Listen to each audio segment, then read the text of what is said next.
Bismillahirrahmanirrahim. Today our topic of discussion is equilibrium constant and its unit. आज हम discuss करेंगे कि equilibrium constant को हम डिफाइन कैसे करते हैं, ये हमारे पास है क्या चीज़, और इसके यूनिट के बारे में आज हम पढ़ेंगे।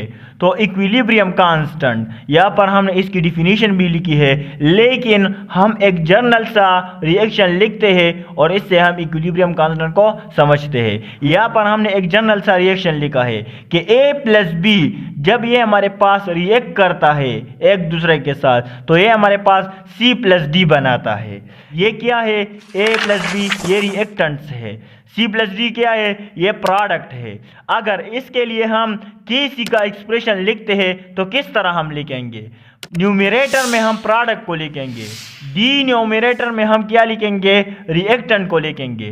तो यहाँ पर आप लोग देख सकते हैं कि KC के लिए हमने जो एक्सप्रेशन लिखा है इस रिएक्शन के मुताबिक C प्लस डी प्रोडक्ट को हमने न्यूमरेटर में लिखा है, और A प्लस बी ये जो रिएक्टेंट है इसको हमने डिनोमिनेटर में लिखा है। तो ये KC का एक एक्सप्रेशन है। यहाँ पर हमने एक रिएक्शन लिखा है, ये हमारे पास रिएक्शन है कि हाइड्रोजन जब आयोडीन के साथ रिएक्ट करता है तो क्या बनाता है? हाइड्रोजन आयोडाइड बनाता है। अब अगर इसके लिए हम KC का एक्सप्रेशन लिखते हैं तो किस तरह हम लिखेंगे? तो KC is equal to HI, ये हमारे पास प्रोडक्ट है, तो इसको हम कहाँ पर लिखेंगे? इसको हम न्यूमरेटर में लिखेंगे। और H2 प्लस I2 यानी हाइड्रोजन और आयोडीन ये हमारे पास रिएक्टेंट है, इसको हम डिनोमिनेटर में लिखेंगे। तो यहाँ पर हमने इसको लिखा है, यहाँ पर जो मोल है 2 मोल ऑफ हाइड्रोजन आयोडाइड, तो 2 को हम कहाँ पर लिखेंगे? एक्सपोनेंट में लिखेंगे। यहाँ पर 2 को हमने कहाँ पर लिखा है? एक्सपोनेंट HI, फिर हमने कंसंट्रेशन ब्रैकेट लगाया है और इसके ऊपर हमने एक्सपोनेंट 2 लिखा है। तो इस तरह हम KC के लिए एक्सप्रेशन लिखते हैं। अब इक्विलिब्रियम कांस्टेंट है क्या चीज़, इसके बारे में हम थोड़ा सा देखते हैं। तो यहाँ पर हमने इसकी डिफिनीशन लिखी है कि the ratio of the product of the concentration of the products to the product of the concentration of the reactant. अब यहाँ पर स्टूडेंट कंफ्यूज होते हैं कि यहाँ पर 2 दफ़ा प्रोडक्ट का मतलब क्या है, इससे इसका मुराद क्या लेते हैं। तो the ratio of the product, simply अगर हम इक्विलिब्रियम कांस्टेंट को डिफाइन करना चाहे तो हम ये कह सकते हैं कि it is the ratio between reactants and product. Product और रिएक्टेंट के दरमियान इक्विलिब्रियम कांस्टेंट ये हमारे पास एक रेशो है। लेकिन अगर बुक में आप लोग डिफिनीशन देखते हैं तो यहाँ पर लिखा है कि ratio of the product of the concentration of the product to the product of the concentration of the reactant. अब इस डिफिनीशन का मतलब क्या है, इस डिफिनीशन का मकसद क्या है? तो यहाँ पर जो 2 दफ़ा प्रोडक्ट का वर्ड इस्तेमाल हुआ है, एक से मुराद प्रोडक्ट है, एक हमारे पास रिएक्टेंट होता है और दूसरा हमारे पास प्रोडक्ट होता है। तो एक प्रोडक्ट से मुराद क्या है? प्रोडक्ट्स है, वो जो रिएक्टेंट हमारे पास रिएक्ट करते हैं और एक नई चीज़ हमारे पास बन जाती है, तो इसको हम प्रोडक्ट कहते हैं। एक प्रोडक्ट का वर्ड इसके लिए यूज हुआ है। दूसरा प्रोडक्ट का वर्ड किस चीज़ के लिए यूज हुआ है? तो दूसरा जो हमारे पास प्रोडक्ट का वर्ड है ये मल्टीप्लिकेशन के लिए यूज हुआ है। कि यहाँ पर आप लोग देख ले कि C हमारे पास एक प्रोडक्ट है और D हमारे पास एक प्रोडक्ट है, तो इन दोनों का कंसंट्रेशन है, ये कंसंट्रेशन ब्रैकेट है, इन दोनों का कंसंट्रेशन है। यहाँ पर कुछ भी नहीं है, तो इसका मतलब क्या है? ये प्रोडक्ट में है, यहाँ पर मल्टीप्लिकेशन का साइन है। तो एक प्रोडक्ट इस मल्टीप्लिकेशन साइन के लिए यूज होता है और दूसरा प्रोडक्ट यहाँ पर जो रिएक्टेंट एक दूसरे के साथ रिएक्ट करके एक नई चीज बनाते हैं इसके लिए यूज होता है। तो अब कंफ्यूजन दूर हो गया, एक प्रोडक्ट हम मल्टीप्लिकेशन के लिए यूज करते हैं और दूसरा प्रोडक्ट हम जो रिएक्टेंट आपस में रिएक्ट करके एक नई चीज बना लेते हैं उसके लिए यूज होता है। तो 2 प्रोडक्ट से हमारा मुराद यही है, to the product of the concentration of the reactant. अब नीचे आप लोग देख ले डिनोमिनेटर में यहाँ पर रिएक्टेंट कितने? 2 है, तो इनका प्रोडक्ट भी हम लेते हैं। ये हमारे पास एक कंसंट्रेशन यूनिट और यहाँ पर मल्टीप्लिकेशन का साइन है, और ये हमारे पास दूसरा B हमारे पास दूसरा प्रोडक्ट है, तो इसका मल्टीप्लिकेशन।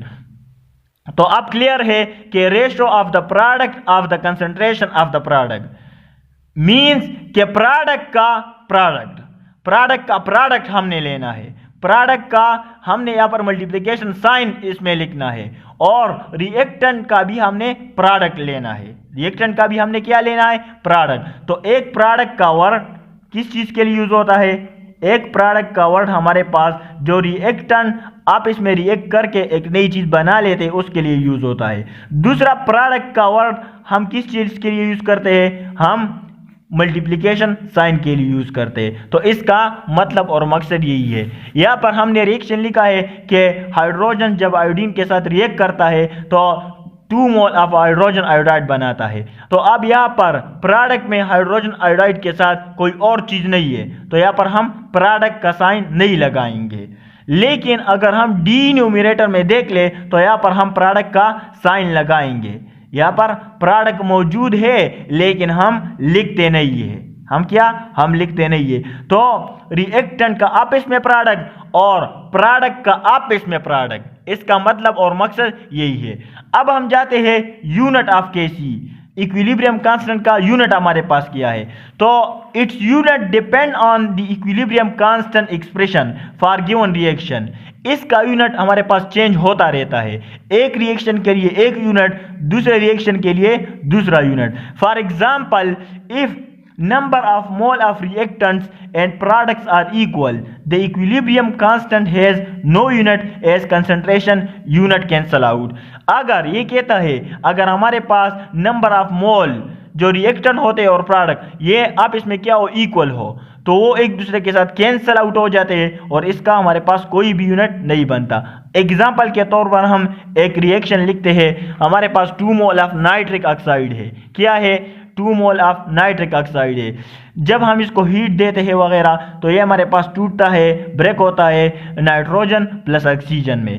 अब अगर हम इस रिएक्शन के लिए हम केसी का एक्सप्रेशन लिखे तो किस तरह लिख सकते हैं, ये हमारे पास रिएक्टेंट है, ये हमारे पास प्रोडक्ट है। अब प्रोडक्ट का प्रोडक्ट हमने लेना है क्योंकि 2 प्रोडक्ट है, एक नाइट्रोजन और दूसरा ऑक्सीजन, और प्रोडक्ट को हमने न्यूमरेटर में लिखना है, ऊपर लिखना है, न्यूमरेटर मतलब ऊपर लिखना है। तो प्रोडक्ट का हमने प्रोडक्ट लेना है, प्रोडक्ट का ये हमारे पास एन हो गया, यहाँ पर हमने इसका प्रोडक्ट लेना है, फिर ऑक्सीजन। यहाँ पर कोई दूसरा साइन तो नहीं है, माइनस का साइन नहीं है, प्लस का साइन नहीं है, डिवीजन का साइन नहीं है, हमने प्रोडक्ट का साइन यहाँ पर लगाना है। तो प्रोडक्ट का प्रोडक्ट मतलब यही है। और डी न्यूमरेटर में आपने नाइट्रिक ऑक्साइड लिखना है, और मोल्स जो यहाँ पर मौजूद है 2 मोल ऑफ नाइट्रिक ऑक्साइड, इसको अपने एक्सपोनेंट के फॉर्म में लिखना है, यानी यहाँ पर नाइट्रिक ऑक्साइड के ऊपर। अब इसका यूनिट हम किस तरह निकालेंगे, तो 1 मोल डीएम क्यूब, 1 मोल की जो एक कंसंट्रेशन यूनिट हमारे पास होता है वो 1 मोल डीएम क्यूब होता है। तो यहाँ पर मल्टीप्लिकेशन का साइन 1 मोल डीएम क्यूब ऑक्सीजन के लिए और नाइट्रिक ऑक्साइड के लिए 1 मोल डीएम क्यूब, लेकिन यहाँ पर स्क्वायर मौजूद है तो 1 मोल डीएम क्यूब यहाँ पर हमने स्क्वायर ले लेना है। अब 1 मोल डीएम क्यूब इस स्क्वायर के साथ कैंसिल हो जाएगा, ये इसके साथ कैंसिल हो जाएगा, एक हमारे पास बाकी रह गया है तो एक इसके साथ कैंसिल हो जाएगा। तो केसी का हमारे पास कोई भी यूनिट नहीं है, नो यूनिट। तो इस वजह से हम कहते हैं कि इसका कभी हमारे पास यूनिट आ जाता है और कभी हमारे पास इसका यूनिट नहीं आता। इसके लिए हम देखते हैं, ये एक रिएक्शन है हमारे पास केसी का यूनिट, तो 1 मोल डीएम